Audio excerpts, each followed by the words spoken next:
Good morning ચાની આજે શરૂઆત હું પીએફસીથી કરીશ. રિઝલ્ટ બાદ આપણને બર્ન્સટાઈનનો એક રિપોર્ટ આવતો જોવા મળ્યો છે. અહીંયા ખૂબ જ એક ઇન્ટરેસ્ટિંગ અને પોઝિટિવ રિપોર્ટ્સ તેમને આપ્યો છે.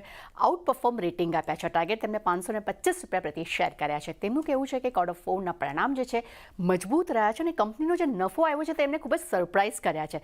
સાથે કંપનીની લોન બુક ગ્રોથ ગાઈડન્સ જે છે તે 10 થી 11% વચ્ચે રહેવાની તેમને અપેક્ષા રાખી છે. ત્યારબાદ પાવર ગ્રીડના રિઝલ્ટ બાદ બર્ન્સટાઈનનો રિપોર્ટ પણ અહીંયા આવતો જોવા મળ્યો છે. તેમને પણ out perform rating power grid માટે આપ્યા છે. લક્ષ્યાંક તેમણે ₹340 પ્રતિ શેર કર્યા છે. તેમનું માનવું છે કે FY25માં કેપિટલાઇઝેશન નીચલા સ્તર પર કંપનીનો જોવા મળ્યો છે. સાથે કેપેક્સની જરૂરિયાત અંગે મેનેજમેન્ટે પોતાની એક ટિપ્પણી કરી છે અને તેમને એક સ્પષ્ટતા પણ આપી છે અને તે સાથે તેમનું એ પણ કહેવું છે કે આવનારા ક્વાર્ટરમાં કંપનીના ગ્રોથ વધુ વધવાની પણ તેઓ અપેક્ષા રાખી રહ્યા છે.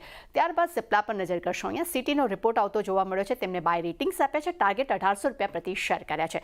તેમનું માનવું છે કે ચીનની ફાર્મા કંપની સ્વાંગચેંગ સાથે ખાસ કરીને જેનરિક દવા છે તેની વચ્ચે કોમ્પિટિશન અહીંયા વધી શકે છે અને ખાસ કરીને FY26-27માં સિપ્લા જે છે તે પ્રમુખ ઉત્પાદનોમાંની એક કંપની બની શકે છે તેવી પણ તેઓ ધારણા રાખી રહ્યા છે અને કંપનીના સેલ્સની અગર જો વાત કરશો તો તે $40 થી $50 મિલિયન વેચાણ થવાની પણ તેઓ અપેક્ષા રાખી રહ્યા છે.